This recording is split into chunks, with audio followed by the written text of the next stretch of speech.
5億維修水管貴過宏福苑大維修，錦繡花園居民難以理解呢個維修費為何由原本估計嘅1億暴漲至5億。顧問點樣選出嚟㗎？承建商邊個批㗎？點解會係5億㗎？全部資料都係機密嘅。有錦繡花園居民表示，佢哋向管理處了解過，管理處咁樣回覆：我哋未俾錢啊，所以冇得查啊。有網民就話：真係離晒譜，又多一單嘢要查啦。5億可以起火箭了，淨係維修水管每戶收10萬，要去報東張啊，同埋要團結業主請律師諮詢有冇得打官司，仲要揾埋 ICAC 幫手啊！類似情況繼續發生嘅話，邊個仲敢喺香港買樓啊？宏福苑大維修爭議仍歷歷在目，包括圍標、居民選擇權利、易燃圍網等問題引起全城關注。如今錦繡花園提出5億元換水管嘅工程方案，難免令相關居民甚至全港市民聯想起欠缺透明制度下所帶嚟嘅財務負擔及信心災難啊！大埔宏福苑火災之後呢，好多喺香港比較高齡嘅樓宇呢，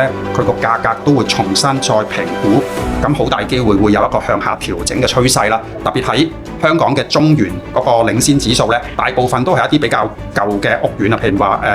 太古城啦、沙田第一城啦，咁呢啲超過咗40幾年嘅樓宇呢，其實都會面臨一個重新再要去翻新啊，要去重新做維修嘅階段，咁就會導致好多新買家呢，其實都未必夠膽去買呢一類咁樣嘅樓宇，因為嗰個持有成本會增加咗啊。而且呢，一啲比較高層嘅舊樓啦，亦都會有一個即係好多買家都會有個驚恐，就係哇，我住咁高，會唔會有類似嘅事情發生？咁我逃走嗰陣時會有困難㗎，因為呢啲舊樓呢，佢未必會有一啲叫做